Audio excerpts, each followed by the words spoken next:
수년 동안 한국은 전 세계에 의심할 여지 없는 성공 사례로 소개되어 왔습니다. 현대적이고 효율적인 나라, 존경받고 본보기로 자주 인용되는 나라 말입니다. 그러나 완벽한 서사는 언제나 균열을 감추고 있습니다. 그리고 그 균열들이 서로 맞물리기 시작할 때 더 이상 단순한 디테일이 아니라 경고로 다가옵니다. 대부분 말하지 않으려는 사실은 한국이 지금 역사상 민감한 지점에 들어섰다는 것입니다. 겉으로 보이는 안정감을 유지하려는 시도가 근본적인 변화를 감수하는 것보다 더 큰 대가를 치르게 만들 수 있다는 점입니다. 겉으로 드러나는 찬란함과 내부의 긴장감 사이에는 분명한 모순이 존재합니다. 지속적인 성장이 불평등을 없애지는 못했습니다. 기술 발전은 정체성의 위기를 해결하지 못했습니다. 세계적인 문화적 영향력도 내적인 균형을 보장하지 못했습니다. 이런 대비가 쌓이면 결국 무언가는 무너질 수밖에 없습니다. 바로 이런 상황에서 과거에는 무시되었던 예측들이 비로소 현실적인 의미를 가지게 됩니다. 환상이 아니라 이미 움직이고 있는 흐름에 대한 통찰로서 말입니다. 바로 이 시점에서 주목해야 할 것은 지속이 아닌 전환을 말하는 경고들입니다. 신디 제이콥스는 한국의 미래를 안락하게 묘사하지 않습니다. 또한 직선적인 경로를 제시하지도 않습니다. 그녀가 말하는 것은 통제된 붕괴 과정입니다. 겉보기에는 단단해 보이는 구조들이 재정비를 강요받는 것입니다. 이제 남은 질문은 변화가 올지의 여부가 아니라 누가 그 변화를 감당할 준비가 되어 있는가입니다. 한국은 이제 너무 빨라져서 더 이상 제자리에 머무를 수 없습니다. 과거를 기반으로 만들어진 시스템들은 이미 피로를 드러내기 시작했습니다. 과거의 맥락 속에서 형성된 리더십은 이제 더 이상 같은 방식으로 반응하지 않는 사회와 마주하고 있습니다. 세대 간 충돌은 단순한 문화적 문제가 아니라 구조적인 문제입니다. 이 충돌이 경제, 권력, 영향력까지 동시에 파고들 때 그 충격은 일시적이 아닌 국가적 차원으로 확장됩니다. 이 예언이 불편한 이유는 특정한 개인이나 집단을 비난하지 않기 때문입니다. 그것은 하나의 순환을 드러냅니다. 압박 속에서 성장해온 국가가 이제는 내부 분열 없이 그 성장을 어떻게 지속할지를 결정해야 하는 시점에 이른 것입니다. 이 순간을 외면하는 것이 마주하는 것보다 훨씬 더 위험할 수 있습니다. 그리고 바로 이 선택이 앞으로의 몇 년을 결정짓게 될 것입니다. 이 통찰에서 또 하나의 민감한 지점은 새로운 세대의 역할입니다. 단순한 반항의 상징이 아니라 필연적인 대체의 힘으로서 말입니다. 과거의 가치관은 현재의 기대와 충돌합니다. 예전에는 용인되던 것들이 이제는 더욱 강하게 의문을 제기받습니다. 이러한 긴장은 갑작스럽게 생겨난 것이 아닙니다. 그것은 오랫동안 현실과 맞지 않는 모델에 억지로 적응해온 결과입니다. 하늘의 징조가 나타나기 시작한 이후 신디 제이콥스는 한국을 특별한 주의가 필요한 국가로 보기 시작했습니다. 단순히 변화의 과정을 겪는 또 하나의 나라가 아니었습니다. 그녀의 관찰에 따르면 한국에서는 한 세대 안에 거의 반복되지 않는 드문 요인들이 동시에 수렴하고 있었습니다. 그녀는 이러한 순간들이 고립적으로 발생하는 것이 아니라 영적, 정치적, 자연적인 압력이 같은 지리적 공간에서 정렬될 때 나타난다고 강조했습니다. 그녀가 보기에는 한국은 바로 그 단계에 들어섰습니다. 신디는 이러한 정렬이 일어날 때 역사가 가속화된다고 말했습니다. 결정 하나하나가 과도한 무게를 지니게 됩니다. 실수는 즉각적인 결과를 낳습니다. 그리고 겉보기에 사소한 사건이 연쇄 반응을 일으키기 시작합니다. 이런 패턴은 그녀가 세계 다른 지역에서 큰 정치적 위기나 사회 재편성이 일어나기 전에도 관찰한 적이 있었습니다. 차이점은 한국의 경우는 징조가 땅에서만이 아니라 하늘에서도 나타났다는 점입니다. 그녀는 동아시아에서 관측된 일식 현상들에 주목했습니다. 이 현상들은 제도적 불안정 시기와 일치했습니다. 신디에게 있어 일식은 단순한 천문 현상이 아닙니다. 그것은 질서의 일시적 중단을 상징하며 감춰졌던 것들이 드러나기 시작하는 순간을 의미합니다. 그녀의 분석에 따르면 일식이 국가적 긴장과 겹칠 때 이는 권력의 강제적인 전환과 취약한 구조의 노출을 의미합니다. 뿐만 아니라 그녀는 국제 감시 기관들이 관측한 태양 활동의 이례적 변화에도 언급했습니다. 예기치 못한 급증, 강도 변화, 지구 자기장에 미치는 영향 등입니다. 고대 예언에서 태양은 언제나 권위와 지도력을 상징해왔습니다. 태양의 활동이 불규칙해질 때 이는 인간의 통치 구조에서 불안정성이 발생하고 있음을 반영하는 것입니다. 그녀에게 이것은 단순한 기술적 현상이 아니라 지도자들이 더 이상 통제할 수 없는 힘과 직접 충돌하게 된다는 명확한 신호였습니다. 그 사이 한국 내부에서는 사회가 피로의 징후를 보이기 시작했습니다. 권력자들에 대한 신뢰는 흔들리기 시작했고 청년층에 가해지는 압박은 더욱 심해졌습니다. 뚜렷한 원인 없이 불편함이 사회 전반으로 확산되었습니다. 신디는 이러한 전반적인 불안감이 깊은 변화에 앞서 자주 나타나는 신호라고 강조했습니다. 특히 새로운 세대가 더 이상 현실에 부합하지 않는 낡은 모델을 의문시하기 시작할 때 그렇다고 말입니다. 그녀는 한국의 새로운 세대가 단순히 문화적 영향력을 넘어서 조용한 단절의 주체로 등장할 것이라고 분명히 말했습니다. 그것은 개별적인 시위나 외침이 아니라 정당성을 상실한 구조를 더 이상 지탱하지 않으려는 집단적인 거부로 나타난다는 것입니다. 신디에 따르면 한 세대가 시스템에 대한 신뢰를 잃는 순간 그 시스템은 외적으로 여전히 기능해 보일지라도 내부적으로는 붕괴의 카운트다운이 시작된 것입니다. 이 내부 움직임은 한국에만 국한되지 않았습니다. 신디는 한국의 운명과 직결된 여러 나라들에서도 유사한 징후들이 나타나기 시작했다고 지적했습니다. 중국에서는 극단적인 자연현상과 함께 내부 압력이 동시에 고조되고 있었고, 일본에서는 기준을 벗어난 지진들이 정치적 위기와 겹쳐 나타났습니다. 미얀마에서는 반복되는 자연재해 속에 사회 불안이 심화되었습니다. 그녀는 이 모든 현상이 한국을 고립된 사건이 아닌 하나의 축으로 보고 있다는 증거라고 보았습니다. 그녀는 또한 서구도 이 영향을 피해갈 수 없다고 강조했습니다. 동양의 전략적 국가가 재정렬의 시기에 들어설 때 그 반향은 대양을 넘어섭니다. 시장이 반응하고 동맹이 재검토되며 세계적인 긴장이 증폭됩니다. 신디는 이러한 도미노 효과가 이미 진행 중이며 많은 이들이 여전히 사건들을 단절된 것으로 여기려 하지만 그것이 착각이라고 경고했습니다. 신디가 특히 강조한 한 가지는 영성과 정치 사이의 긴장이었습니다.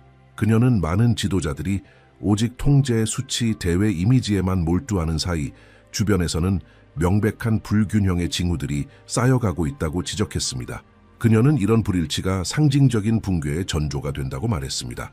권력이 측정할 수 없는 경고를 무시할 때 그것은 뜻밖의 상황에 가장 취약한 상태가 된다는 것입니다. 이 시점부터 신디 제이콥스의 비전은 일반적인 경고의 영역을 넘어 무게와 결과를 지닌 직접적인 이미지로 들어갑니다. 그녀에 따르면 하늘이 반복적으로 신호를 보내고 땅이 반응하기 시작하면 되돌릴 수 없는 이동의 시작을 알리는 상징이 나타난다고 합니다. 이 순간은 부분적으로 일어나는 것이 아니라 충격으로 찾아온다고 그녀는 묘사했습니다. 서로 다른 힘들이 거의 동시에 도착하며 국가의 축을 변화시키는 장면입니다. 신디는 그녀의 환상 속에서 하늘에서 내려다본 한국의 모습을 보았다고 말했습니다. 그 하늘은 강하게 움직이고 있었고 구름은 멈춰 있지 않았습니다. 보이지 않는 흐름들이 서로 반대 방향에서 끌려가는 듯한 빠른 이동이 있었습니다. 그녀는 이 세부 묘사가 역사의 가속을 의미한다고 해석했습니다. 하늘이 빠르게 움직일 때 역사는 더 이상 합의를 기다리지 않습니다. 인간의 저항이 있어도 변화는 시작됩니다. 바로 이 문맥 속에서 그녀는 특별히 선명하게 강조한 중심 이미지를 보게 됩니다. 그녀는 하늘에서 거대한 구조물들이 한국을 향해 내려오는 모습을 보았습니다. 그것은 마치 현실에 보이지 않는 층을 통과해 내려오는 차량들 같았습니다. 그것들은 일반적인 물체가 아니었으며 명확한 형태와 상징적 무게, 그리고 구체적인 목적을 지니고 있었습니다. 신디는 이 이미지들이 단발적 사건이 아니라 세대적 힘을 나타낸다고 했습니다. 수십 년간 준비되어 온 것이 마침내 드러나기 시작한 것입니다. 그녀는 이 도착들이 느린 순차가 아니라는 점을 강조했습니다. 가장 불안하게 만드는 특징은 바로 동시성이었습니다. 모든 것이 거의 같은 시점에 내려왔습니다. 신디에 따르면 이것이 한국이 다양한 영역에서 동시에 압박을 느끼기 시작하면서도 명확한 단일 원인을 찾지 못하게 되는 이유입니다. 경제, 권력, 사회적 영향력이 함께 압박을 받게 되고 이런 수렴이 일어날 때 국가는 분야별 대응 능력을 잃게 됩니다. 이제 전체를 상대해야만 합니다. 그 환상 속에서 이러한 구조물들이 한반도에 닿는 순간 강렬한 빛이 방출되었습니다. 그것은 부드럽고 추상적인 빛이 아니라 강하고 직접적이며 드러내는 성격의 빛이었습니다. 신디는 이 빛을 노출로 해석했습니다. 감춰져 있던 것들이 드러나기 시작하는 것입니다. 이 빛은 단지 명확성을 주는 것이 아니라 더 이상 숨겨질 수 없는 것들에 대한 심판을 동반합니다. 그녀는 이것이 이 과정에서 가장 민감한 단계의 시작이라고 설명했습니다. 그녀는 이 힘들 중 첫 번째가 국가의 경제 기반과 연결되어 있다고 밝혔습니다. 단순한 번영이 아니라 교정으로서 말입니다. 신디는 왜곡된 구조 위에 세워진 경제 시스템은 이러한 힘이 내려올 때 견딜 수 없다고 말했습니다. 잘못된 방향으로 흐르던 자원이 새로운 경로를 향해 이동하기 시작하고 경제의 정의에 대한 압박이 더욱 강해집니다. 불균형하게 세워진 구조물들은 재검토되기 시작하며 그 과정은 종종 급격하고 불편하게 일어납니다. 신디에 따르면 이러한 움직임은 모두에게 즉각적인 부를 의미하지는 않습니다. 오히려 그것은 피할 수 없는 재편성을 뜻합니다. 기존에 보호받던 분야들이 의문을 받기 시작하고 과도한 특권은 조용히 무너지기 시작합니다. 사회는 성장이 분배와 일치해야 한다고 요구하게 됩니다. 이런 조정은 거의 항상 긴장을 수반하며 신디는 이 시기가 불안정성과 통제에 익숙한 집단의 저항으로 특징 지어질 것이라고 경고했습니다. 그녀가 묘사한 두 번째 힘은 권력과 관련되어 있었습니다. 신디는 한국의 권력이 깊은 수준에서 재정의되는 과정에 들어갈 것이라고 단호하게 말했습니다. 단순한 지도자의 교체가 아니라 권위가 행사되는 방식 자체가 바뀌는 것입니다. 그녀의 비전에서는 오직 영향력이나 은밀한 동맹, 대외 이미지에 의존하던 구조들이 급속히 무력화되기 시작합니다. 그녀는 이 힘이 내려올 때 권력이 더 이상 뒤에서 작동하지 않는다고 밝혔습니다. 모든 것이 가시화되며 결정은 즉각적인 결과를 낳습니다. 예전에는 체제에 흡수되던 실수들도 이제는 강한 대중의 반응을 불러일으킵니다. 신디는 이런 시기에는 지도자들이 스스로 재배치되거나 중심에서 사라질 수밖에 없다고 했습니다. 그것은 갑작스러운 쿠데타가 아니라 지지 기반의 상실로 인한 결과입니다. 이 단계에서 그녀는 한 가지 중요한 세부 사항을 강조했습니다. 그것은 민중의 반응이었습니다. 신디는 이러한 강력한 힘들이 작동하기 시작할 때 사람들은 이해하기 전에 먼저 느낀다고 말했습니다. 불안함, 경고의식, 변화에 대한 갈망이 퍼지기 시작합니다. 이 집단적인 상태는 조직되어 있지는 않지만 매우 강력합니다. 그것은 압박하고 요구하며 이제는 공식적인 담론으로 감출 수 없는 약점들을 드러냅니다. 이 중심적인 환상 이후 신디 제이콥스는 공개적으로 거의 언급하지 않았던 특별한 이미지를 묘사했습니다. 그것은 그녀가 평소 사용하는 상징들과는 다른 예기치 못한 것이었습니다. 그녀는 한국이 공명점처럼 보였다고 했습니다. 마치 이 땅이 국경 대양 시스템을 넘어서는 무언의 신호를 방출하고 있는 듯했습니다. 그것은 군사적, 경제적, 기술적 신호가 아니었습니다. 더 미묘하지만 더 불안하게 만드는 신호였습니다. 다른 나라들이 그 출처를 이해하지 못한 채 감지하게 될 부름 같은 것이었습니다. 신디에 따르면 이 신호는 한국이 일종의 보이지 않는 맥동에 둘러싸인 모습으로 나타날 때 발생한다고 합니다. 그것은 강렬한 빛도 아니고 어둠도 아닌 리듬이었습니다. 마치 한국이 세계가 억지로 따라야 할 박자를 정하고 있는 듯한 모습이었습니다.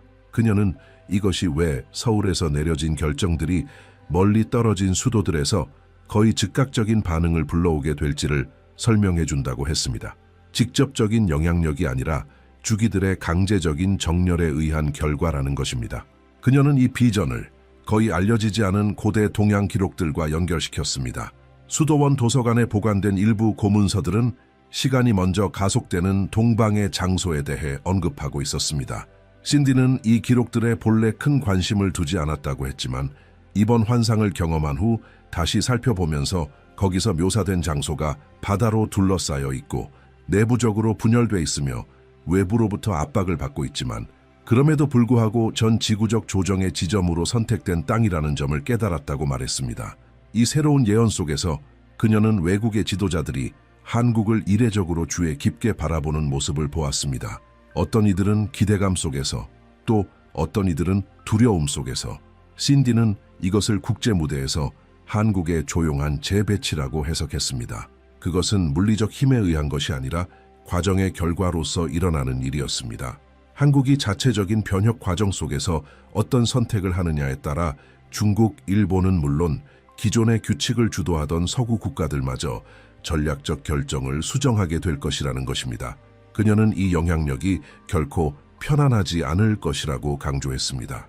한국은 이제 불편한 존재가 될 것이며 그 입장은 더 이상 중립적이지 않을 것입니다. 신디는 한국의 결정들이 외교적 긴장을 일으키고 예상치 못한 경제적 반응을 야기하며 외부의 압박 시도를 불러오는 장면들을 보았다고 했습니다. 그러나 그녀는 이것이 전 과정의 일부라고 했습니다. 새로운 균형점이 형성될 때 기존의 질서의 이익을 보던 세력들은 반드시 저항하려 하기 때문입니다. 이번 비전에서 새롭게 나타난 또 하나의 요소는 이 재배치와 연결된 자연현상이었습니다. 신디는 한반도를 둘러싼 바다가 더 거칠어지는 모습을 묘사했습니다. 거대한 폭풍 때문이 아니라 변형된 해류 때문이었습니다. 한반도 내부의 강들은 수위가 불안정했고 어떤 지역에서는 집중호우가, 다른 지역에서는 장기적인 가뭄이 나타났습니다.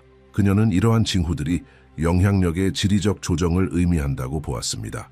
고대의 현자들이 말하던 운명의 무게에 반응하는 땅이라는 표현이 바로 그것이라고 말했습니다. 그녀는 또한 특정 시기, 특히 국가적인 결정의 순간들, 태양이 평소와 다른 색조로 떠오르는 모습을 보았다고 말했습니다. 신디에게 있어 이것은 국제적 노출을 상징했습니다.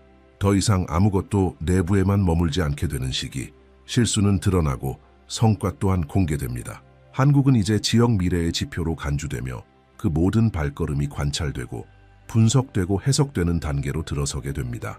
이 새로운 예언에는 강한 인간적인 요소도 담겨 있었습니다. 신디는 한국 내부에서 언론인들, 독립분석가들, 그리고 내부 고발자들이 등장하는 모습을 보았습니다. 그들은 수십 년 동안 숨겨져 있던 정보들을 공개하기 시작할 것이며 복수가 아니라 긴 박감 때문이라고 했습니다. 그녀에 따르면 이런 움직임이 자발적으로 일어날 때는 이미 침묵의 시간이 끝났다는 뜻입니다. 오랫동안 쌓여온 비밀은 더 이상 숨겨질 수 없을 정도로 무거워지게 되는 것입니다. 신디는 이로 인해 초기에는 충격이 일어나겠지만 그와 동시에 점진적인 정화가 이루어질 것이라고 말했습니다. 여러 기관들은 입장을 명확히 하지 않을 수 없게 될 것입니다. 공식적인 서사는 드러난 사실 앞에서 힘을 잃게 됩니다. 그러나 그녀는 이 과정이 한국을 파괴하지는 않을 것이라고 단언했습니다. 오히려 그것은 한국이 새로운 성숙의 단계로 나아가는데 방해가 되었던 인위적인 층을 걷어내는 과정이 될 것이라고 보았습니다. 이 단계의 충격은 정치 영역에만 머무르지 않습니다. 신디는 한국이 문화적으로 인식되는 방식에도 깊은 변화가 올 것이라고 보았습니다. 단지 엔터테인먼트나 기술을 수출하는 국가가 아니라 입장을 표명하는 국가로 주목받게 될 것입니다. 극한의 압박을 겪고 변화한 나라, 이러한 서사는 세계적으로 큰 주목을 끌게 되며 그 관심은 긍정적이기도 하고 때로는 적대적이기도 합니다. 이 조용한 재배치 이후 신디 제이콥스는 한층 더 민감한 비전을 묘사했습니다. 그것은 한국의 국제적 이미지와 명성에 직접적으로 관련된 것이었습니다. 그녀는 한국이 이전과는 비교할 수 없을 정도로 관찰당하는 나라로 나타났다고 말했습니다. 단순한 호기심이 아니라 긴장된 기대 속에서. 그녀의 비전 속에서 한국은 외부의 수많은 시선들에 둘러싸여 있었고 마치 모든 발걸음이 실시간으로 분석되는 듯한 모습이었습니다. 그것은 단순한 존경이 아니라 감시였습니다. 어떤 나라가 진정한 영향력의 주기에 들어설 때 그 나라는 더 이상 단순한 영감의 대상이 아니라 전략적 기준점으로 작용하게 됩니다. 신디는 이 단계가 많은 이들이 과소평가하는 요소와 연결되어 있다고 밝혔습니다. 영향력은 단지 경제력이나 군사력에서만 비롯되는 것이 아니라 일관성에서 태어난다는 것입니다. 말과 행동, 그리고 그 결과가 정렬되기 시작할 때 그 국가는 모호성에 의존하는 기존 시스템들에게 위협적인 존재가 됩니다. 그녀가 본 것도 바로 그것이었습니다. 한국은 점점 더 명확하고 직접적이며 조작이 어려운 방식으로 행동함으로써 기존 질서를 불편하게 만들기 시작할 것입니다. 이 비전의 이 시점에서 그녀는 예상 밖의 공적 인물들이 부상하는 모습을 묘사했습니다.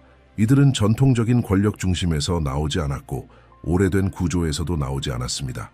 시간이 지나며 자연스럽게 신뢰를 쌓아온 리더들이었습니다. 신디는 이들의 영향력이 외모나 이미지에서 나오는 것이 아니라 진실에서 비롯된다고 강조했습니다. 이것은 국내외에서의 인기 기준을 바꾸게 됩니다. 이전에 주목받던 것들은 힘을 잃고 진정성을 전달하는 이들이 더 큰 무게를 가지게 됩니다. 그녀는 이러한 변화에 국제사회가 반응하는 모습을 보았습니다. 어떤 국가는 한국에 가까워지려 시도하며 전략적 정렬을 추구하게 됩니다. 반면 어떤 국가는 한국의 새로운 태도를 불편해하며 그것을 깎아내리거나 축소하려는 시도를 하게 됩니다. 신디는 이것을 영향력 전환의 전형적인 신호로 해석했습니다. 새로운 중심이 떠오를 때 기존의 체제는 그것이 자리 잡기 전에 무력화하려 하기 때문입니다. 같은 시기, 비전은 더 어두운 장면으로 전개됩니다. 신디는 오래된 구조들이 하나씩 드러나는 모습을 보았습니다. 그것은 개별적인 스캔들이 아니라 연쇄적인 폭로였습니다. 그녀는 이 시기를 긴 그림자의 붕괴라고 묘사했습니다. 오랜 세월 동안 빛 밖에서 작동해온 시스템들이 드러나기 시작한 것입니다. 그것은 정치 영역에만 국한되지 않았습니다. 대기업, 언론, 그리고 은밀한 동맹들까지 포함되었습니다. 신디는 이 폭로가 특정 인물이나 진영만을 겨냥한 것이 아니라고 단언했습니다. 그것은 선택적인 정화가 아니라 전면적인 것이었습니다. 그녀에게 이 점은 결정적으로 중요했습니다. 정화가 부분적일 경우 새로운 불균형을 만들어냅니다. 그러나 전면적일 경우 큰 충격을 유발하더라도 재건이 가능해집니다. 이 과정은 강한 불편함을 야기할 것이며 수십 년간 손댈 수 없는 존재로 여겨졌던 인물들에게도 영향을 미치게 될 것입니다. 이 단계에서 신디는 자연 현상들이 계시와 함께 일어나는 모습을 보았다고 말했습니다. 중요한 순간마다 발생하는 약한 지진들, 상징적인 시기에 찾아오는 폭풍들, 대도시에서 예상치 못한 정전 사태들. 그녀에게 이것은 징벌이 아니라 시간의 이정표와 같았습니다. 고대 동양의 문헌들에서는 이를 대지가 교정의 리듬을 새기는 것이라고 표현한다고 전했습니다. 정렬에서 벗어난 것들이 조정되기 시작하는 것입니다. 신디는 이 시기에 정보가 핵심적인 역할을 하게 된다고 강조했습니다. 탐사 저널리스트, 독립연구자, 내부 고발자들이 거의 동시에 등장하여 오랫동안 묻혀있던 진실을 세상 밖으로 드러낼 것입니다. 그녀는 이 흐름이 억제될 수 없는 이유를 그것이 중앙 조직이 아니라 집단적인 명확함에 대한 충동에서 비롯되기 때문이라고 설명했습니다. 이런 일이 벌어질 때 전통적인 통제 시스템은 더 이상 기능하지 못합니다. 이 과정은 한국의 국제적 이미지에도 깊은 영향을 줄 것입니다. 처음에는 충격이 따릅니다. 부정적인 헤드라인들, 불안정하다는 낙인 시도들. 신디는 이 장면을 명확히 보았다고 했습니다. 그러나 많은 이들이 예상하지 못할 장면도 보았습니다. 초기 충격 이후 존경이 따라온다는 것입니다. 왜냐하면 이런 노출을 겪고도 무너지지 않는 나라는 거의 없기 때문입니다. 그녀의 비전에 따르면 한국은 그 과정을 통과해낼 것입니다. 그녀는 이 시기를 국민들에게 가장 감정적으로 불편한 시기로 묘사했습니다. 신뢰가 시험받고 확신이 무너지고 오래된 상징들이 힘을 잃습니다. 그럼에도 불구하고 신디는 이 단계를 반드시 거쳐야 하는 것이라고 말했습니다. 이 단계를 통과하지 않고는 다음 단계는 결코 나타날 수 없습니다. 진실 위의 영향력은 허위가 설 자리를 잃을 때에만 가능해지기 때문입니다. 그녀는 이 흐름이 동양과 서양 모두에 직접적인 반향을 일으킬 것이라고도 했습니다. 아시아의 다른 국가들은 한국에서 일어나는 일을 보며 자신의 구조를 재평가하게 되고 서구에서는 투명성, 권력, 정당성에 대한 논쟁이 더욱 격화될 것입니다. 신디는 한국이 하나의 거울로 작용하게 된다고 말했습니다. 어떤 이들은 그 속에서 자신을 보고 감탄하겠지만 또 다른 이들은 불편함을 느끼며 반발할 것입니다. 이 예언의 가장 강력한 메시지는 그것이 혼돈으로 끝나지 않는다는 점입니다. 그것은 전환으로 끝납니다. 신디는 이 노출이 끝이 아니라 관문이라고 분명히 말했습니다. 한 나라가 인위적인 껍질을 벗고 보다 본질적인 무언가에 가까워지는 순간 그것은 그 나라의 깊은 정체성과 뿌리 그리고 세계 속에서 자신의 역할을 새롭게 이해하는 과정으로 이어집니다. 모든 노출의 과정을 지나 신디 제이콥스는 한국이 극히 일부 국가만이 분열 없이 도달할 수 있는 단계에 들어서는 모습을 보았다고 말했습니다. 그것은 더 이상 외부의 교정이나 국제적 압력에 관한 것이 아니었습니다. 그것은 바로 정체성에 관한 것이었습니다. 그녀의 비전 속에서 한국은 자신을 향해 눈을 돌리기 시작했습니다. 그것은 선택이 아니라 불가피한 흐름이었습니다. 마치 수세기 동안 잠들어 있던 어떤 고대의 것이 깨어나고 있는 듯한 모습이었습니다. 단순한 향수가 아니라 근본의 각성이었습니다. 신디는 이 순간을 모든 피상적인 것이 무너질 때 나라를 지탱하는 깊은 뿌리로 돌아가는 시기라고 묘사했습니다. 그녀는 한국을 한 그루의 오래된 나무로 보았습니다. 가지는 너무 빠르게 현대 세계를 향해 뻗어갔지만 뿌리는 그 속도를 따라가지 못해 긴장되어 있던 상태였습니다. 지금 일어나는 과정은 가지를 자르는 것이 아니라 뿌리를 더 깊이 내리는 것이었습니다. 신디에 따르면 이것이 전통 가치 문화적 상징들이 단순한 민속이 아닌 축으로서 다시 힘을 가지게 되는 이유입니다. 한국은 이제 최근의 성공 신화를 넘어서 진정한 나는 누구인가? 라는 질문을 스스로에게 던지게 될 것입니다. 이 마지막 단계에서 신디는 하나의 강력한 상징적 현상을 보았습니다. 그것은 한국 위로 섞여 흐르는 색채였습니다. 그것은 국기나 이념이 아니라 보완적인 힘들이었습니다. 안정과 움직임, 보존과 혁신, 규율과 창조성, 이 힘들이 서로 대립하던 상태를 넘어서 공존하기 시작할 때 전혀 새로운 무언가가 태어났습니다. 그것은 더 성숙하고 덜 반응적이며 스스로의 세계적 역할을 더 명확히 인식하는 정체성이었습니다. 그녀는 이 균형이 즉시 찾아오지는 않을 것이라고 말했습니다. 저항이 있을 것입니다. 극단으로 나라를 끌고 가려는 세력들, 오래된 분열을 다시 불러오려는 시도들. 하지만 신디는 이것이 마지막 시험이라고 보았습니다. 하나의 국가는 갈등을 견디며도 무너지지 않는 법을 배울 때에야 비로소 굳건해질 수 있다는 것입니다. 그녀는 한국이 이 교훈을 빠르게 배워야만 할 것이라고 했습니다. 이 시기 동안 그녀는 더 미묘하지만 상징적인 자연의 징후들도 보았습니다. 불안정한 날씨 이후 찾아오는 맑은 하늘, 격렬하지 않지만 일정하게 부는 바람, 다시 예측 가능한 주기로 돌아오는 비의 흐름. 고대 동양의 현자들은 이것을 천지간의 조화가 회복되었다는 표시로 보았습니다. 그것은 완벽함이 아니라 안정적 전진이 가능할 만큼의 정렬이었습니다. 신디는 이 변화의 영향이 한국을 넘어 확산되는 모습을 보았다고 전했습니다. 동아시아의 여러 나라들이 이전보다 훨씬 더 예민하게 한국을 주시하게 될 것입니다.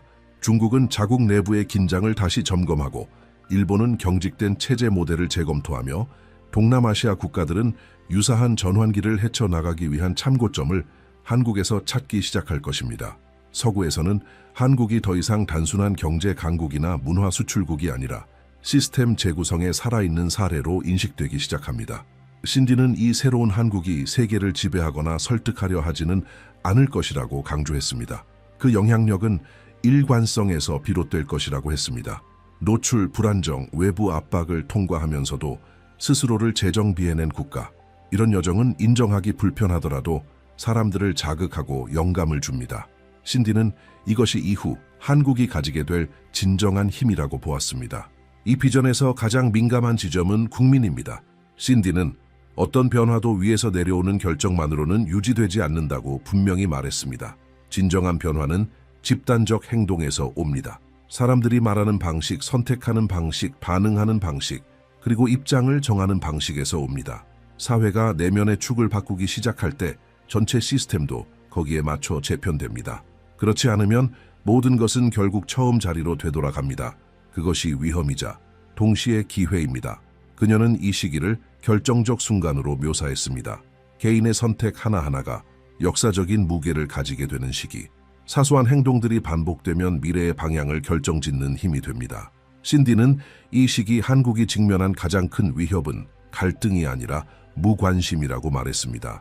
국민이 스스로의 운명에서 멀어질 때 그 자리를 외부의 힘들이 차지하게 됩니다. 한국은 그것을 막을 수 있는 시간이 많지 않다고 경고했습니다. 비전의 마지막에서 신디는 2026년이 하나의 전환점으로 나타났다고 말했습니다. 그것은 끝이 아니라 정리의 시점이었습니다. 주요한 조정들이 드러나는 시기. 한국은 그 시점에 완벽하거나 문제에서 완전히 자유로운 국가는 아니겠지만 이전과는 전혀 다른 자리에 서 있게 될 것입니다. 더 의식적이고 더 주목받으며 세계에 미치는 영향에 대해 더 책임감을 가지게 될 것입니다. 신디는 마지막으로 이 시기를 강력하게 만드는 이유는 그것이 강요된 시기가 아니라 선택된 시기이기 때문이라고 말했습니다. 모든 나라에게는 운명이 가까이 다가오는 순간이 있습니다. 어떤 나라는 뒷걸음치고 어떤 나라는 두려움 속에서도 앞으로 나아갑니다. 신디 제이콥스에 따르면 한국은 지금 바로 그 선택의 문 앞에 서 있습니다. 그리고 그 결과는 어떤 방식으로든 전 세계가 느끼게 될 것입니다. 이제 당신에 대해 알고 싶어요. 당신 주변에서 어떤 신호를 감지했나요? 어떤 변화가 당신의 주의를 끌었나요? 당신의 통찰을 댓글로 공유해 주세요. 그리고 이 내용을 무언가 큰 일이 움직이고 있다고 느끼는 사람에게도 보내주세요. 집단적인 성찰은 통찰력을 더욱 넓혀줍니다. 그리고 이 이야기는 분명히 아직 끝나지 않았습니다. 수년 동안 세계는 거대한 변화가 선언된 전쟁, 핵폭발 또는 눈에 띄는 금융 붕괴와 같은 사건을 통해서만 일어날 것이라고 믿어왔다. 그러나 에드거 케이시는 다른 것을 보았다. 그는 다음의 세계적 충격은 거리에 탱크나 불타는 도시로 시작되지 않고 겉보기엔 서로 관련 없는 일련의 사건들이 인류를 되돌릴 수 없는 지점으로 몰아가며 시작될 것이라고 주장했다. 그의 리딩에 따르면 사람들이 뭔가 엄청난 일이 벌어지고 있다는 것을 인식했을 때는 이미 되돌리기엔 너무 늦을 것이라고 했다. 케이시는 세계 강대국들이 동시에 통제력을 잃기 시작하는 시기를 묘사했다. 혼란스러운 정부들, 연속되는 위기에 제대로 대응하지 못하는 지도자들, 끊임없는 불안정 속에서 살아가는 전 세계 인구. 그는 국제협정들이 더 이상 작동하지 않고 동맹들이 쉽게 무너지고 급하게 내려진 결정들이 상황을 더욱 악화시키는 세상을 언급했다. 그것은 단일한 위기가 아니라 지속적으로 겹쳐지는 충격의 연속이었다. 그의 비전 속에서 미국은 깊은 내부적 피로에 직면하게 된다. 이는 경제적인 것만이 아니라 심리적인 것이기도 하다. 사회적 갈등은 심화되고 제도에 대한 신뢰는 급격히 추락하며 사람들은 예전에는 확고하다고 여겼던 모든 것을 의심하게 된다. 케이시는 물리적 붕괴가 오기 전 도덕적 약화가 먼저 올 것이라고 말했다. 지배적인 감정은 분열과 방향 상실이 될 것이다. 유럽에서는 장기적인 불안정이 보인다.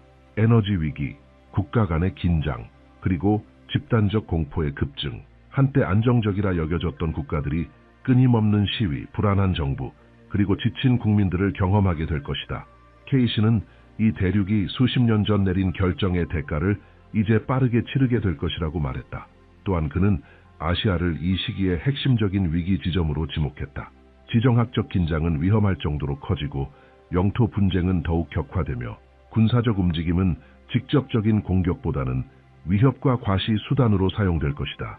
전 세계는 영구적인 경계 상태에 놓이게 된다. 케이시에 따르면 이러한 지속적인 긴장 상태는 지구 전체의 집단적 정서에 깊은 영향을 미치게 될 것이다. 하지만 그의 리딩에서 가장 주목할 만한 점은 이 모든 것이 주된 사건이 아니라는 경고였다. 이러한 갈등들은 단지 표면에 불과했다. 진정한 충격은 보이지 않는 차원에서 일어날 것이며 특정한 우주적 현상이 등장하면서 시작된다고 케이시는 말했다. 그는 지구 근처를 지나가는 거대한 천체를 묘사했는데 그것은 파괴적인 충돌이 아니라 행성의 균형을 바꿀 수 있는 에너지적 반가소의 역할을 한다고 했다. 그는 이 사건이 지구의 자기장에 교란을 일으킬 것이라고 주장했다. 도시를 무너뜨릴 정도는 아니지만 인간의 정신에 직접적인 영향을 주는 방식이었다. 전기 시스템은 간헐적으로 고장을 일으키고 인공위성은 예상치 못한 간섭을 받으며 통신은 불규칙하게 영향을 받게 된다. 과학자들은 이 현상의 일부를 설명할 수 있겠지만 그 뒤따르는 전 세계적인 심리적 영향은 설명하지 못할 것이라고 했다. 케이시는 이 시점을 일종의 연쇄 반응의 시작으로 보았다. 이 사건 이후 전 세계의 사람들이 유사한 증상을 호소하기 시작할 것이라고 말했다. 갑작스러운 정신적 혼란, 수면 패턴의 변화, 가슴 압박감, 경고 없이 솟구치는 극단적인 감정들. 병원은 명확한 진단 없이 찾아오는 환자들로 붐비고 의사들은 집단적 스트레스를 말하게 된다. 하지만 케이시는 이것이 단지 표면적인 설명일 뿐이라고 했다. 그의 리딩에 따르면 지구의 에너지장은 다른 상태로 들어가고 인간의 의식은 강제로 그 변화에 적응해야 한다. 더 민감한 사람들은 먼저 느낄 것이고 더 저항력이 강한 사람들은 더 강렬하게 경험하게 될 것이라고 했다. 그는 공포가 전 세계적으로 증폭될 것이라고 경고했다. 끊임없는 뉴스, 불안한 예측, 혼란스러운 정치적 결정들에 의해 이 공포는 더욱 강화된다. 케이시에 따르면 이 공포가 인간 내면 붕괴의 가장 큰 가속 요소가 된다. 그는 이 시기에 많은 사람들이 삶의 목적감을 완전히 잃게 될 것이라고 경고했다. 수십 년간 쌓아온 경력들이 하룻밤 사이에 공허하게 느껴지고 편의에 기반한 관계들은 무너지며 정상적인 척하는 노력조차 감당할 수 없게 될 것이다. 케이시는 이것이 기존의 가치 체계가 해체되고 있다는 신호라고 보았다. 케이시는 이 단계를 진정한 전환의 시작이라고 묘사했다. 겉으로는 여전히 서 있는 세상이지만 내부에서는 붕괴가 시작된 것이다. 그는 이 시기가 수백만 명의 마음속에서 동시에 메아리치는 조용한 질문 하나로 특징 지어질 것이라고 말했다. 그 질문은 어떤 정부도 은행도 제도도 대답할 수 없는 것이며 바로 그 질문이 완전히 새로운 무언가가 들어설 수 있는 공간을 열어준다고 했다. 그리고 케이시에 따르면 이 집단적인 공허가 나타날 때 지구의 일부 지역은 다른 방식으로 반응할 것이다. 주요 강대국들이 혼란과 공포에 빠져드는 동안 일부 민족들은 전혀 다른 형태의 의식으로 깨어나기 시작할 것이다. 이 대조가 예언의 다음 단계를 나타낸다. 세계의 영적 중심이 이동하기 시작하는 단계이다. 에드거 케이시가 본 것은 먼 미래나 상징이 아니었다. 그것은 연속적으로 일어나고 점점 강해지며 결국 인류를 피할 수 없는 변화로 몰아가는 사건들의 흐름이었다. 첫 번째 신호는 세상의 종말이 아니라 통제하고 있다는 환상의 종말이다. 그는 이 보이지 않는 변화가 전 세계에 퍼질 때 모든 지역이 동일하게 반응하지는 않을 것이라고 말했다.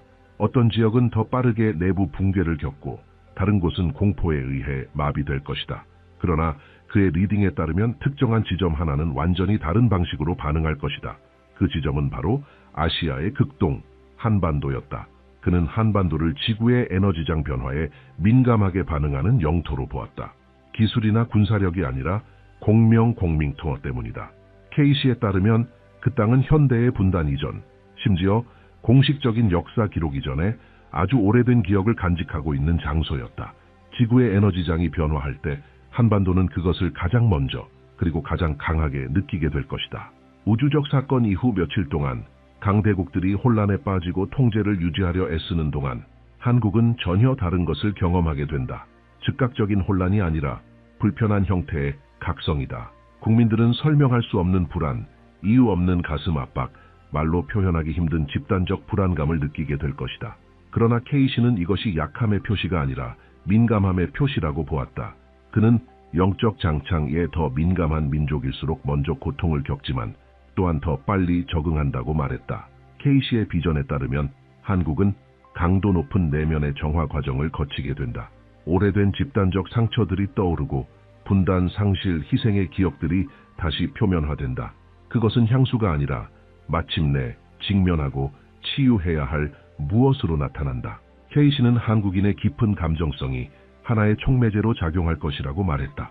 다른 나라들이 불편함을 억제하기 위해 오락, 통제, 힘을 사용할 때 한국은 오래도록 평온한 척할 수 없을 것이다. 감정적 고통은 점점 더 명확해지고 사람들은 현대 삶의 의미를 되묻게 된다. 빠르게 돌아가는 일상은 점차 무의미하게 느껴지고 보다 본질적인 것을 향한 조용한 갈망이 일기 시작한다. 그의 리딩에 따르면 이 과정은 한국을 원하지 않아도 영적 주목의 중심으로 만들게 된다. 세계는 정치적 더 경제적 해답이 아닌 균형을 찾아 동쪽을 바라보기 시작한다. 케이시는 외국의 지도자들, 사상가들, 그리고 평범한 사람들까지도 설명할 수 없는 이끌림을 느끼며 이 땅을 주목하게 될 것이라고 했다. 그것은 단순한 호기심이 아니라 내면의 필요에서 비롯된 것이다. 그는 한국이 이 전환기에서 특정한 역할을 가지고 있다고 주장했다. 그것은 정착점 앵커의 역할이다. 지구의 에너지장이 재조정되는 동안 이 땅은 새로운 주파수를 안정시키는 데 도움을 주게 된다. 지배를 통해서가 아니라 모범을 통해서. 이미 고통과 분단, 저항을 경험한 민족은 변화의 물결 속에서도 완전히 길을 잃지 않을 수 있기 때문이다. 케이시는 이 시점을 세계 영적 중심의 이동 시작으로 보았다. 더 이상 전통적 강대국이나 오래된 권력 구조에 집중되지 않는 시대, 새로운 축이 조용히, 점진적으로 그러나 되돌릴 수 없이 형성되기 시작한다. 그리고 그 축은 한국을 지나게 된다. 에드거 케이시에 따르면 지구에 보이지 않는 장이 변화한 후 그 영향은 모든 나라에 동일하게 나타나지 않는다. 어떤 나라는 내부 붕괴로, 어떤 나라는 강경한 억제로, 또 어떤 나라는 침묵으로 반응한다. 그는 세계 질서의 재편을 명확히 보았고 그것은 조약이나 전쟁이 아니라 새로운 세계 상태에 적응하지 못하는 능력 부족으로 인해 일어나는 것이라고 말했다. 케이시는 미국이 깊은 내면의 수축기에 들어설 것이라고 주장했다. 즉각적인 몰락이 아니라 도덕적 덤 상징적 영향력의 급속한 상실이었다. 대외적 결정들이 강한 내부 반발을 불러오게 되고 전통적인 동맹국들조차 점차 거리를 두기 시작한다. 미국은 여전히 강대국으로 남아있겠지만 주도하기보다는 반응하는 나라가 될 것이다. 케이시에 따르면 이러한 중심축 상실은 전 세계적 리더십의 공백을 낳게 된다. 유럽에 대해서는 그는 분열을 보았다. 과거에 통합되었던 블록들이 내부적으로 균열을 일으키기 시작한다. 중심 국가들은 더 이상 조율 능력을 유지하지 못하고 이민, 에너지, 사회적 위기들이 예외가 아닌 일상이 된다. 정부들은 연쇄적으로 무너지고 시민들은 집단적 탈진 상태에 빠지게 된다. 케이시는 유럽이 더 이상 지탱할 수 없는 구조 위에 안정을 세운 대가를 혹독하게 치르게 될 것이라고 말했다. 중국에 대해서는 그 영향이 조용하지만 긴장감 넘치는 방식으로 나타날 것이라 보았다. 공포가 커질수록 통제는 더욱 강화되고 국가는 시위를 억누르려 할 뿐만 아니라 훨씬 더 억제하기 어려운 영적 불안까지도 통제하려 시도할 것이다. 케이시는 강요된 질서와 피할 수 없는 변화 사이에서의 내적 충돌을 보았고 이 마찰은 눈에 띄는 붕괴 없이도 장기적인 불안정을 초래할 것이라고 했다. 일본은 또 다른 방식으로 충격을 받게 된다. 그는 일본이 실존적 경계 상태에 들어가는 것을 보았다. 기술의 진보가 더는 정서적 안정을 제공하지 못하고 깊은 공허감을 낳는다. 삶의 의미, 목적, 지속 가능성에 대한 근본적인 질문들이 강하게 떠오르게 된다. 케이시는 일본을 매우 민감하지만 과중한 부담을 짊어진 국가로 보았고 완전히 마음의 문을 닫지 않으려 애쓰는 모습으로 묘사했다. 중동에서는 케이시는 정신적 긴장과 정치적 충돌이 섞인 형태의 긴장 고조를 보았다. 단순한 영토 분쟁이 아니라 신념과 믿음의 충돌이었다. 이 지역은 매우 강하게 반응하면서 전 세계의 불안정성을 증폭시키지만 지속 가능한 해결책을 제공하지는 못한다. 공포와 경직성이 빠른 적응을 가로막게 된다. 그리고 바로 이 혼란스러운 세계 속에서 예외로 등장하는 것이 한반도다. 케이시는 강대국들이 힘으로 통제를 유지하려 하거나 내부 위기에 휘말리는 동안 한국은 전혀 다른 방향으로 움직이기 시작할 것이라고 말했다. 그것은 국가 주도의 계획이 아니라 깊은 사회적 움직임이었다. 그는 한국이 조용한 수렴의 지점이 되는 것을 보았다. 다른 나라의 사람들이 스스로도 설명할 수 없는 무언가를 찾기 위해 한국을 바라보기 시작하게 된다는 것이다. 그의 리딩에 따르면 한국은 정치적으로 주도하려 하지 않는다. 오히려 대조를 통해 이끈다. 다른 나라들이 점점 더 경직되어 가는 반면 한국 사회는 공동체의 의미, 내적 균형을 더 소중히 여기기 시작한다. 물론 이 과정은 갈등 없이 진행되지 않는다. 세대 간 충돌, 오래된 방식에 대한 저항, 사회적 긴장도 동반된다. 그럼에도 불구하고 변화는 멈추지 않고 계속된다. 케이시는 한국이 붕괴 이후의 재건을 집단적 기억 속에 간직하고 있다고 했다. 전쟁, 분단, 빈곤, 그리고 그로부터의 재건은 이미 한국 역사에 새겨진 부분이기 때문에 전 세계가 새로운 불안정의 순환에 접어들 때 한국인들은 보이지 않는 이점을 갖게 된다. 바로 붕괴 이후에도 살아가는 법을 알고 있다는 점이다. 에드거 케이시에 따르면 세계가 국가 간의 조용한 불안정 속으로 깊이 빠져 있을 즈음 뜻밖의 신호가 나타난다고 한다. 그것은 하늘이나 바다에서가 아니라 단단한 땅 위에서 드러난다. 그는 한반도에서 매우 오래되었고 현대 문명으로는 분류할 수 없는 특정한 물체가 모습을 드러내는 것을 보았다. 그것은 현대인이 만든 것도 아니고 외부 세력이 가져온 것도 아니며 오랜 시간 그 자리에 있었고 이제 드러날 적절한 시기를 기다리고 있었던 것이다. 케이시는 이 물체를 연결의 유물로 묘사했다. 특정 문화에만 속하지 않고 여러 고대 문명에서 인식 가능한 흔적들을 지니고 있는 유물이다. 아시아, 중동, 고대 아메리카, 심지어 유럽 지역에서도 발견되는 상징들과 유사한 문양이 정교하게 새겨져 있을 것이라고 했다. 이는 단순한 우연이 아니라 인류가 과거에 이미 한번 연결되어 있었다는 증거이며 그 시기는 현대의 국경이나 문명 이전이었다고 그는 주장했다.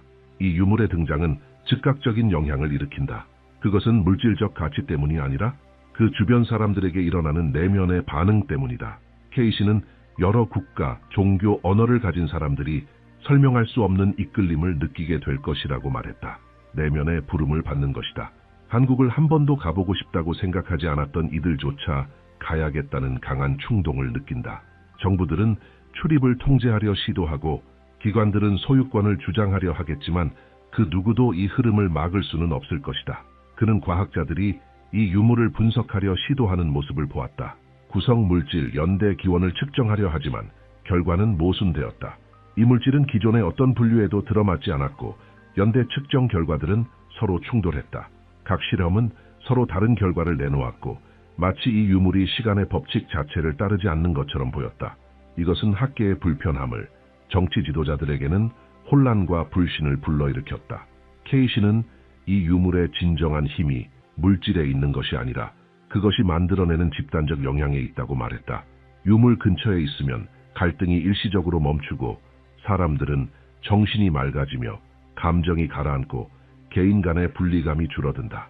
이는 최면이나 암시에 의한 것이 아니라 이 유물이 지구의 새로운 에너지장과 일치하는 정렬 지점처럼 작용하기 때문이라고 했다. 그는 이 유물이 증폭 거울처럼 작동한다고 했다. 두려움을 지닌 채 다가가는 사람은 불편함을 느끼고 숨은 의도를 가진 이들은 신체적 저항감을 경험하며 진정성을 가진 사람만이 평소와는 다른 명료한 의식 상태를 체험할 수 있다. 이로 인해 어떤 강대국도 이 유물을 소유하거나 통제할 수 없게 된다. 유물 자체가 통제를 거부하는 존재로 작용하기 때문이다. 소식이 전 세계로 퍼지면서 여러 나라의 대표자들이 한국으로 몰려들기 시작한다. 하지만 그들은 조약을 체결하거나 협상을 하기 위해 오는 것이 아니다. 그들은 단지 지금 무슨 일이 벌어지고 있는지를 이해하고자 하는 것이다. K씨는 종교 지도자, 과학자, 군 관계자, 철학자들이 한 공간에 모이되 누구도 권위를 행사할 수 없는 장면을 보았다. 그들 모두는 돈으로 살 수도 위협할 수도 침묵시킬 수도 없는 무언가 앞에서 단지 동일한 인간으로 남는다. 에드거 케이시에 따르면 세계가 국가 간의 조용한 불안정 속으로 빠져 있을 즈음 뜻밖의 신호가 단단한 땅 위에서 드러난다. 그는 한반도에서 매우 오래되었고 현대 과학으로는 분류할 수 없는 특정한 물체가 모습을 드러내는 것을 보았다. 그것은 현대인이 만든 것도 아니고 외부 세력이 가져온 것도 아니며 오랜 세월 그곳에 있었고 이제야 드러날 때를 맞이한 것이다. K씨는 이 유물을 연결의 유물로 묘사했다. 그것은 특정 문화에만 속한 것이 아니라 여러 고대 문명들이 알아볼 수 있는 흔적을 지니고 있었다. 아시아, 중동, 고대 아메리카, 심지어 유럽 일부 지역에서 발견되는 상징들과 유사한 문양들이 정교하게 새겨져 있었다. K씨는 이것이 단순한 우연이 아니며 현대의 국경이 생기기 훨씬 이전에 인류가 이미 서로 연결되어 있었음을 증명하는 것이라고 보았다. 이 유물이 등장하자마자 즉각적인 반응이 일어난다. 그것은 물질적 가치 때문이 아니라 그 주변에 있는 사람들에게 생기는 내면의 변화 때문이다. K씨는 서로 다른 나라, 종교, 언어를 가진 사람들이 설명할 수 없는 끌림을 느낄 것이라고 말했다. 내면 깊숙한 곳에서 울려 퍼지는 부름이다. 한국을 가보겠다는 생각을 해본 적 없는 사람들조차 갑작스러운 충동을 느끼며 그곳으로 향하게 된다. 각국 정부는 출입을 통제하려 하고 기관들은 소유권을 주장하지만 그 어떤 시도도 이 움직임을 멈출 수 없다. 과학자들은 유물을 분석하려 들지만 결과는 모두 불확실하다. 구성물질, 연대, 기원을 측정해보지만 이 유물은 기존의 어떤 기준에도 들어맞지 않는다. 연대 측정 결과들은 서로 충돌하고 실험마다 다른 수치가 나오는 등 마치 이 유물은 시간의 법칙을 따르지 않는 듯하다. 이는 과학계에 불편함을 주고 정치 지도자들에게는 큰 혼란과 불신을 일으킨다. K씨는 이 유물의 진정한 힘이 물질에 있는 것이 아니라 그것이 불러오는 집단적 효과에 있다고 말했다. 유물 가까이에 있을 때 갈등이 일시적으로 멈추고 사람들의 정신이 맑아지며 감정이 진정되고 개인들 사이의 분리감이 줄어든다. 이것은 최면이나 암시가 아니라 이 유물이 지구의 새로운 에너지장에 정렬되는 기준점 역할을 하기 때문이라고 했다. 그는 이 유물이 증폭 거울처럼 작용한다고 설명했다. 두려움을 지닌 채 다가오는 이들은 불편함을 느끼고 숨은 의도를 품은 이들은 신체적으로 저항을 경험하며 진정한 마음으로 다가오는 이들은 평소와는 다른 비범한 명료함을 체험하게 된다. K씨는 이것이 어떤 강대국도 이 유물을 소유하거나 통제할 수 없는 이유라고 했다. 이 유물은 통제 자체를 거부하는 존재이기 때문이다. 소식이 퍼져나가면서 여러 나라의 대표자들이 한국으로 모여들기 시작한다. 하지만 그들은 조약을 맺기 위해 오는 것이 아니라 지금 벌어지고 있는 일을 이해하려는 목적이었다. K씨는 종교 지도자들, 과학자들, 군 관계자들, 철학자들이 한 공간에 모이지만 그들 누구도 권위를 행사할 수 없는 모습을 보았다. 돈으로 살 수도, 위협할 수도, 침묵시킬 수도 없는 무언가 앞에서 모든 이들이 단순한 하나의 인간으로 남게 된다. 그는 이 순간이 인류가 마침내 깨닫게 되는 시점이라고 말했다. 지금 벌어지고 있는 일은 단순한 정치적 또는 사회적 위기가 아니라 의식의 전환이라는 전 지구적 변화라는 것을 말이다. 유물은 준비된 답을 주지 않는다. 그것은 단지 각자의 내면 상태를 드러낼 뿐이다. 그래서 어떤 이들은 실망하여 떠나고 어떤 이들은 말없이 남아 깊은 내적 변화를 겪게 된다. 케이시에 따르면 한국은 이 역할을 선택한 것이 아니다. 단지 이미 드러나려는 것과 공명했을 뿐이다. 한반도는 역사 속에서 단절, 고통, 분단, 재건을 모두 경험해온 장소였고 그로 인해 극단적인 대조를 품고도 무너지지 않는 법을 배웠다. 이로 인해 전 인류를 연결하는 무언가가 드러나기 위한 정착점으로 기능할 수 있었던 것이다.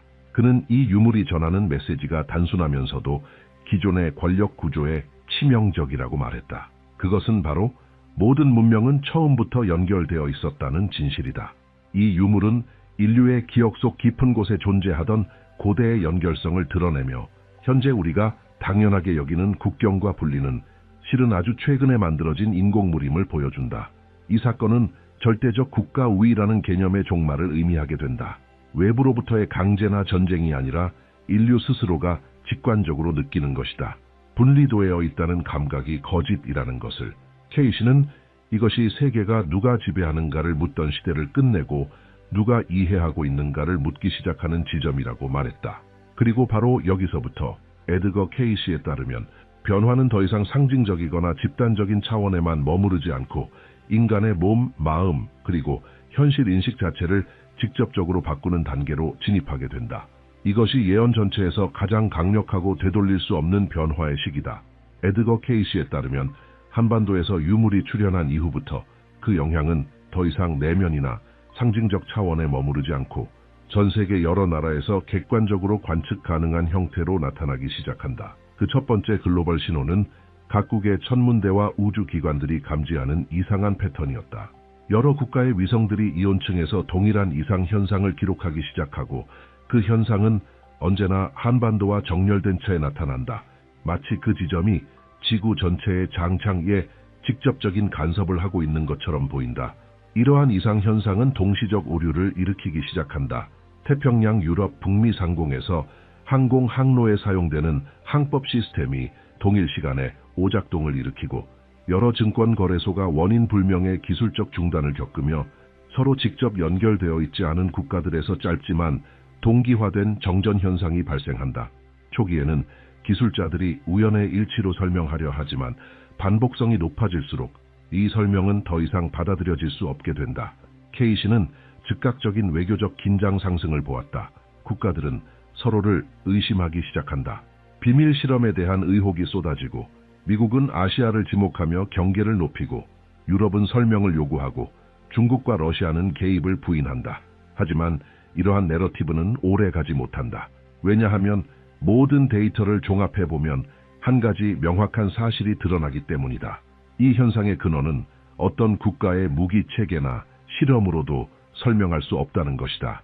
현상이 가속화되자 국제사회는 긴급히 대표단들을 한국으로 파견한다. 표면상은 협력과 관찰이지만 실제로는 감시를 목적으로 한다.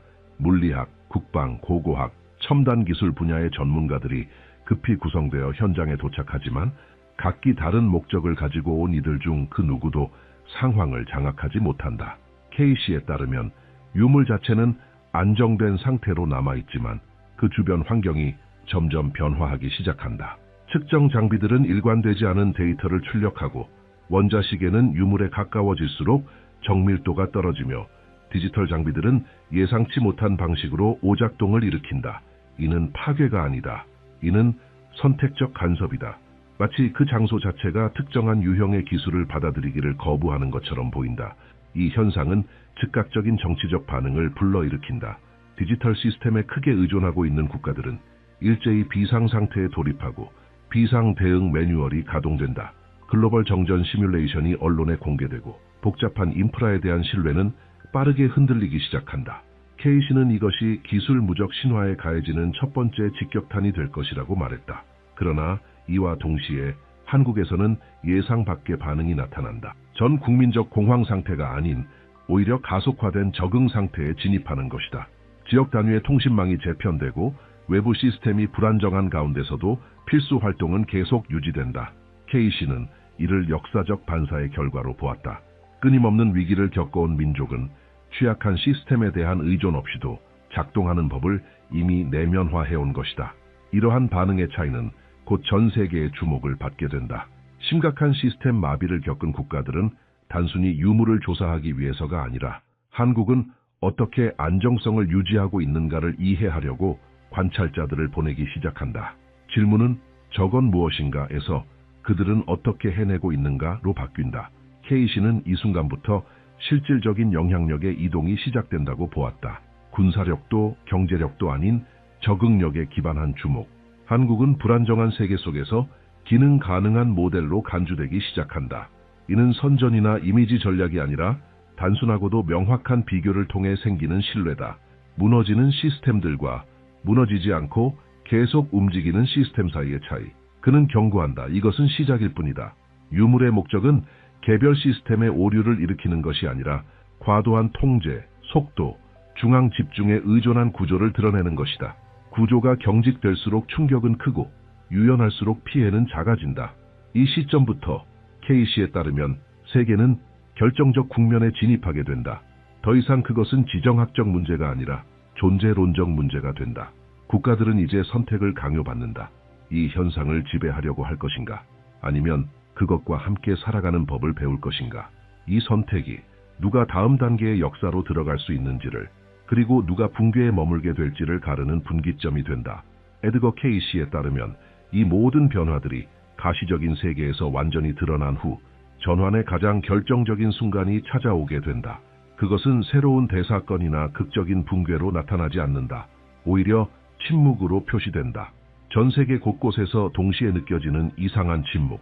마치 오랜 긴장이 마침내 정리되고 무언가가 자리를 잡은 것처럼 느껴지는 순간이다. K씨는 이 시기를 인류가 더 이상 예전의 세계에 살고 있지 않다는 것을 자각하게 되는 지점으로 보았다. 과거의 기준점들이 한꺼번에 힘을 잃는다. 무한한 진보, 끝없는 성장, 자연에 대한 완전한 통제라는 개념이 더 이상 의미를 갖지 않게 된다. 누군가가 그것을 금지해서가 아니라 세계 자체가 더 이상 그런 충동에 반응하지 않기 때문이다. 한국에서는 이 전환의 마무리가 특별한 의미를 가지게 된다. 더 이상 단순히 첫 징후가 나타난 장소가 아니라 방향을 제시하는 공간으로 자리매김하게 된다. 이는 공식적인 선언이나 문화적 강요가 아닌 새로운 세계에서 실제로 작동하는 삶의 방식과 살아있는 가치들이 그곳에서 자연스럽게 퍼져나가기 때문이다. K씨는 사람들이 더 이상 이론적 해답이 아닌 살아있는 실천적 본보기를 찾게 될 것이라고 말했다. 그는 각국의 사람들이 조용히 한국을 찾아오는 시기를 보았다. 종교적 순례자도 단순한 관광객도 아닌 기존 시스템이 더는 의미를 주지 못하는 현실에 지친 개인들. 그들은 관찰하고 배우고 그 경험을 자신들의 나라로 가져간다. 이런 방식으로 변화는 강제나 중앙집중적 리더십 없이 유기적으로 퍼져나간다.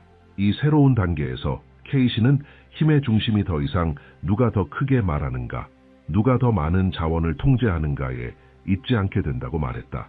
존경은 이제 균형, 명확성, 공동 책임을 실천하는 존재에게로 향하게 된다. 여전히 옛 분쟁에 집착하는 국가는 점점 주류 역사에서 자연스럽게 벗어나게 된다. 파괴되는 것이 아니라 점점 무시당하는 것이다. 그리고 그는 이렇게 본다. 두려움에 기반한 시대는 이 시점에서 완전히 끝나게 된다. 부족함에 대한 두려움, 타자에 대한 두려움, 통제를 잃는 것에 대한 두려움. 이 두려움이 수세기 동안 갈등을 유지시켜온 연료였다. 그러나 그것이 약해지기 시작하면 수많은 구조물들이 외부 공격 없이도 스스로 무너지기 시작한다. 그것을 지탱하던 집단적 동의가 사라지기 때문이다. 인간의 지지가 없는 제도는 스스로 해체된다. K씨에 따르면 이 전환의 마무리는 완벽한 세상의 도래를 의미하지 않는다. 여전히 도전은 존재하고 국지적인 갈등도 있으며 어려운 선택들이 요구될 것이다. 그러나 결정적인 차이는 집단의식에 있다. 사람들은 이제 균형에서 벗어나고 있을 때를 더 빠르게 인식하게 된다. 실수가 사라지는 것은 아니지만 그것이 세계적 재앙으로 커지기 전에 수정될 수 있는 시대가 도래한다. 그는 진정한 변화는 기술도 정치도 경제도 아니라고 말했다. 그것은 인식의 변화였다. 인류는 더 이상 지구의 주인이 아니라 그 일부라는 자각에 도달하게 된다. 이 단순한 전환이 모든 것을 바꾸게 된다. 국제관계, 경제체계, 교육방식, 과학의 방향성, 그리고 각자가 자기 자신과 맺는 관계까지. K씨는 미래를 국가의 가치가 국내 총생산 GDP이 아닌 인간적 안정성을 얼마나 창출하느냐로 측정하게 되는 시대로 그렸다. 그 기준에서 볼 때 한국은 중심적인 역할을 하게 된다고 했다. 우월성 때문이 아니라 고통과 분단, 재건을 겪고도 정체성을 완전히 잃지 않았다는 이유에서였다. 하지만 그는 분명히 했다.